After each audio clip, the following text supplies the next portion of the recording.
Hey everybody, welcome back to another fun and exciting Algebra 1 class. We are on Chapter 3 still. We're finishing up Chapter 3 today, actually, so that's good news. We're on Chapter 3, lesson number 6. This is on page 115 in your book, 115. Today we're going to talk about parallel and perpendicular lines and what that means and what that kind of looks like as we're graphing them. Obviously, if you know anything about geometry and if you've studied these things before, which most of you have, a parallel line is a line that does not cross, okay? So those lines there, they will not ever cross each other. Perpendicular, you may not be as familiar with perpendicular. Perpendicular means that those lines cross each other or will cross each other at what's called a right angle or 90-degree angle. They make a T, okay, or a cross, whichever one you like there, but I like a cross. Obviously, Jesus died on the cross, and so we can use the cross as a symbol. So if you want to call that a cross, then that's fine. But they form a cross, they form a T, and those are perpendicular lines. So what we're going to do today is we're going to talk about the equation of a parallel line compared to the equation of a perpendicular line. And we're going to look at what those look like as far as their equations. We know what the lines look like, but what do the equations look like? All right. So let's first of all start with parallel.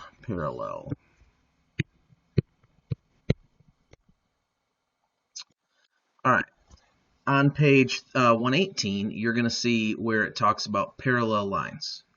And the beginning, the heading of this section is called parallel lines.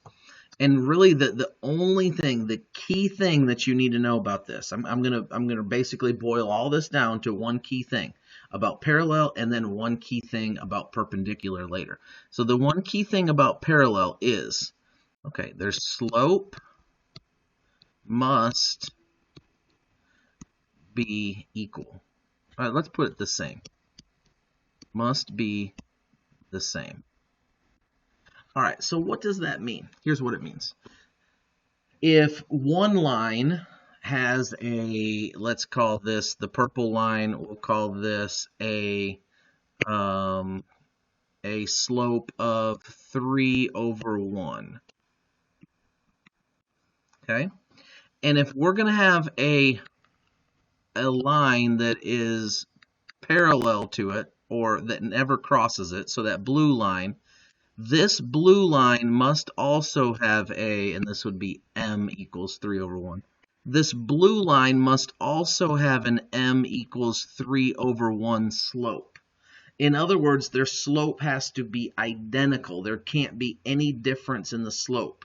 The slope must be the same. So all of this that the book is saying right here on page 115, the only thing you really need to know, the only thing that's really, really important right here is for parallel lines, slope must be the same. That is super important that you understand that concept right there. For parallel lines, slope must be equal. So if you will look down there at the example, it asks the question, is this line parallel? So y equals minus 4x plus 2 and y equals minus 4x minus 5. Is the slope equal? That's the only question you have to answer right here.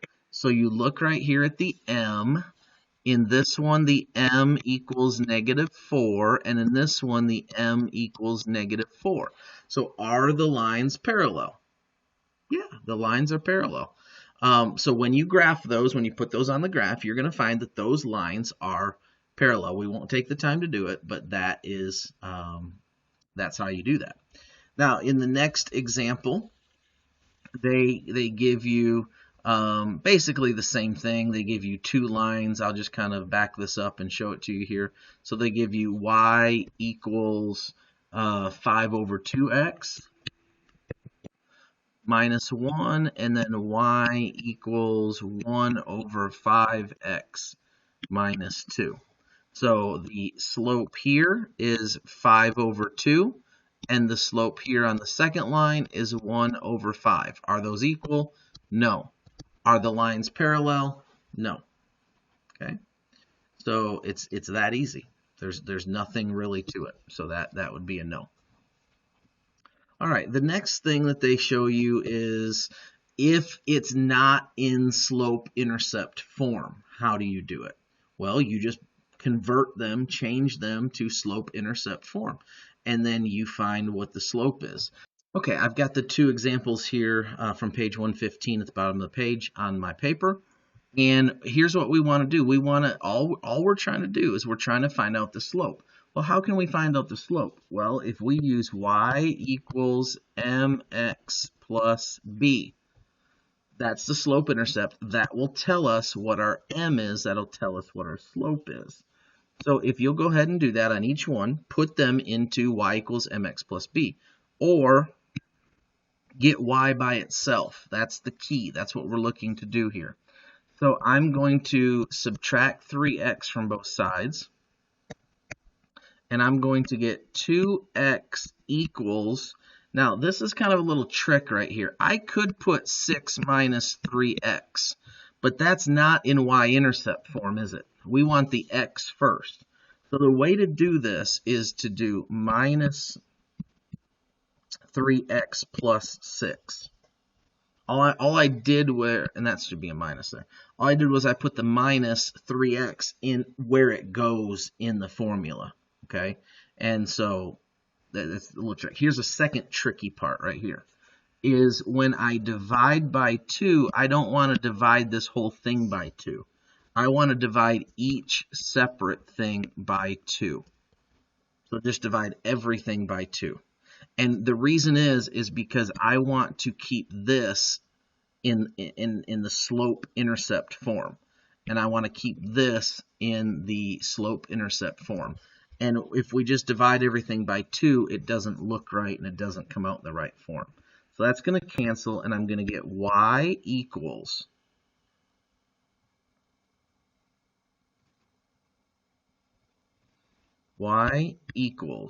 what does it equal? Well, this stays the same. We can't do anything with that. So negative 3 over 2x plus, what happens to this right here? Well, we just divide that out. We get 3. So that's our answer right there. What are we looking for, though? We're looking for something specific. We are looking for our slope. M equals negative 3 over 2. That's what we're looking for. Why are we looking for that? Because we want to prove whether or not it's parallel. And so we'd come back over here, and now we would do our yellow line, our yellow equation right here. And we're going to try to figure out, is this parallel? Well, we don't know if it's parallel. How do we know if it's parallel? Well, we talked about earlier, it has to have the same slope. Well, that's what we're trying to figure out. So let's see if it does. Again, we're trying to get y by itself, so we're going to subtract 9x from both sides. That's going to cancel, and we're going to get 6y equals negative 9x plus 12. Now, you're thinking right now, negative 9x, that's our slope, so that doesn't match. Let's not, don't get too excited yet, okay? Just work the whole process, because we're going to reduce it, and we're going to see maybe it comes out the same. So we're going to go, I don't know why that thing is doing that, but it is. My pen is malfunctioning a little bit, so bear with me. We're going to divide by 6, divide everything by 6. That's going to cancel, and we're going to get y equals negative 9 over 6 plus 12 divided by 6 is 2. Well, we're not done with that quite yet, okay, because we need to simplify this out just a little bit more, and we can. So y equals what? Divide, common multiple right there is 3. So we're divide everything by 3, minus 3 over 2 plus 2. Ooh, look what we got right there. I don't know where my x went. That should be an x right there. Look what we got. our slope, m equals minus 3 over 2. Look what happened. We have the same slope. So what does that mean? That means that these two equations right here, these top two equations, are parallel. That's what you do for parallel. Looks like an 11 kind of, but you put two lines next to each other, and that would say that those lines are parallel.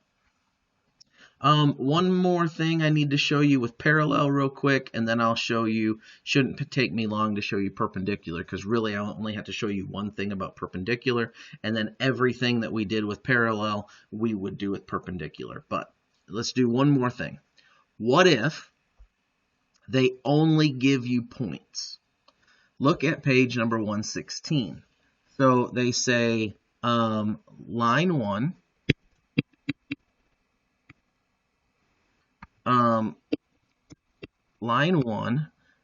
passes through points 2, 3, and negative 4, 5. And then line 2, I'll change this color. Line 2 passes through points 1, 7, and 4, 8. Ooh, how are we going to do that? Well, the way that we do this is we just plug it into our slope. We just figure out the slope. So we do the y2 minus y1 over x2 minus x1. That's the slope formula, okay? And so we just find out the slope. And so let's do it with the yellow one. So the yellow one is going to be 5 minus 3 over negative 4 minus 2.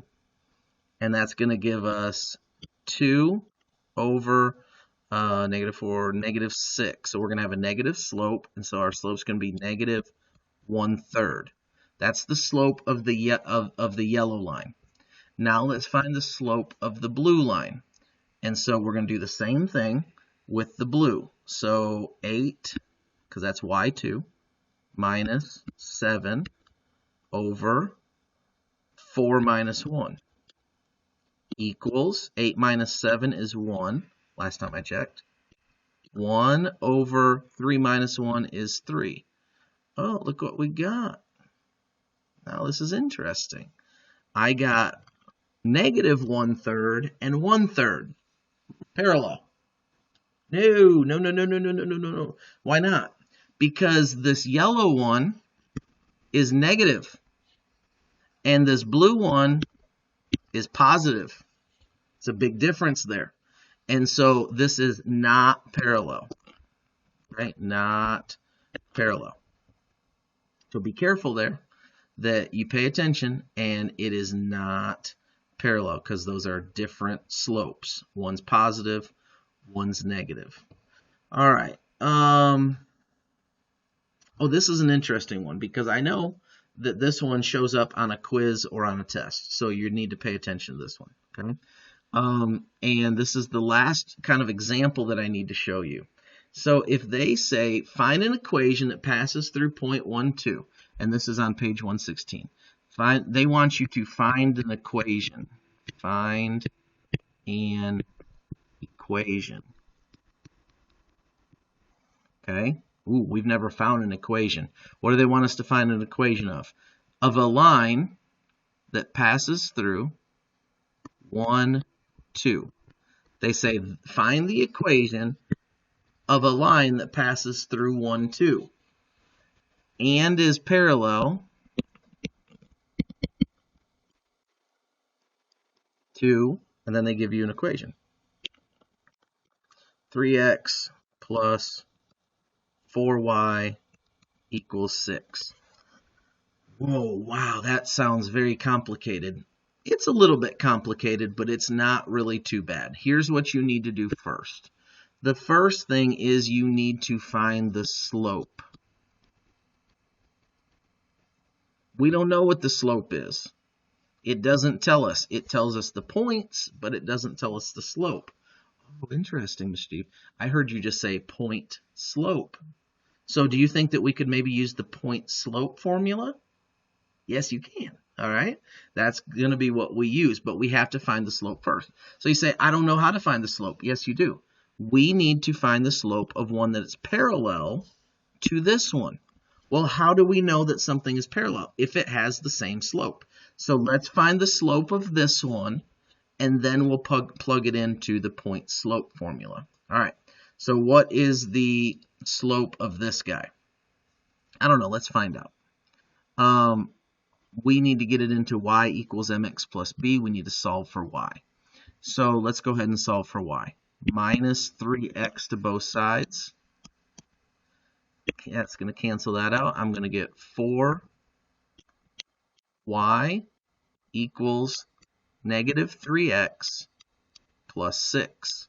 I'm going to divide everything by 4, and I am going to get my slope. Now, I could stop right here because I don't even need to figure that out. I don't even need to reduce it because that's my y-intercept. I only needed my slope. So my m is negative 3 over 4x, or just negative 3 over 4. So my slope is negative 3 over 4. So let's go back over here. Negative 3 over 4. That's our slope. Now, if you will plug this information right here, whoops, sorry about that. If you will plug this information right here into point slope form, there's our point, there's our slope, and we will get the correct answer. So what's point slope form? This is like a review of our other lessons. Point slope form is let's try that again. Y minus y1 equals m times x minus x1. That's our point slope, okay? And so now we want to go over here, and what's our x and our y right there? Our 1, 2. That's the point. That's the point it tells you it goes through. 1, 2. And so we're going to put y minus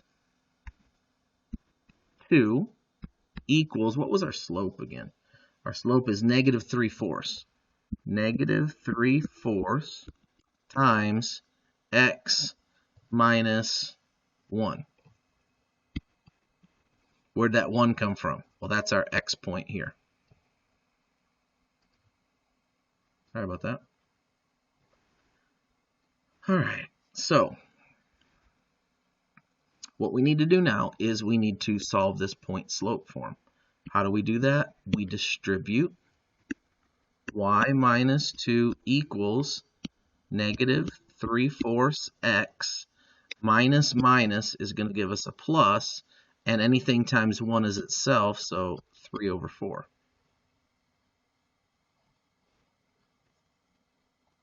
We're going to add 2 to both sides. It's going to cancel. We're going to get y equals, and we really can almost be done right here, but we do need to finish this off. And we have to add 2 to this side. So how do you add 2 to 3/4? You could just put 2 and 3/4.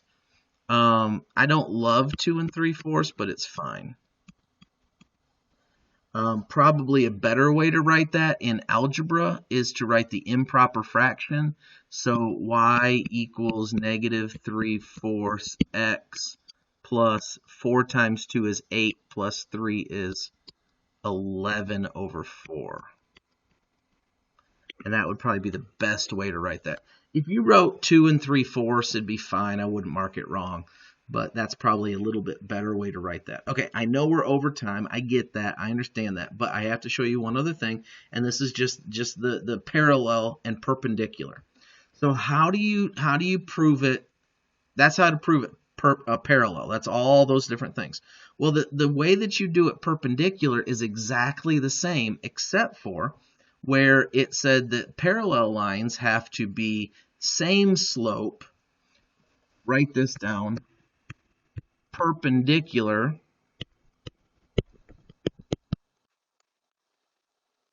have to have, now this is interesting, have to have negative inverse. Spelled that wrong. inverse. There we go. Slope. Negative inverse slope. What does that mean? Okay, watch.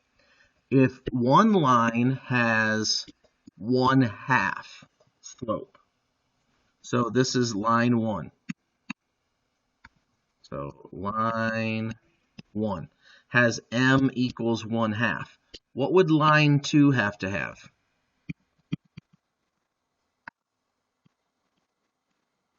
What would line 2 have to have? M equals negative inverse slope. So that's going to take that 1/2. What does inverse mean? To invert means to flip. So 2/1, but not just 2/1, negative inverse, negative 2/1. And this would be a perpendicular slope. So m equals 1/2, inverse 2/1, negative inverse, negative 2/1. Let's do it with one more. Let me show you this one. So if I have my slope is negative 3/4. That's the point. That's line 1. My inverse negative slope would be m equals. Now you say that's already negative. So what does it mean if it's negative negative?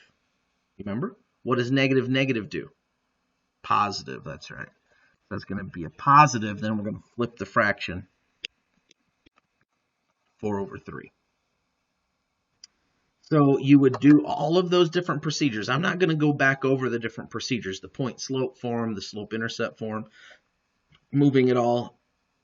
You do it the same way.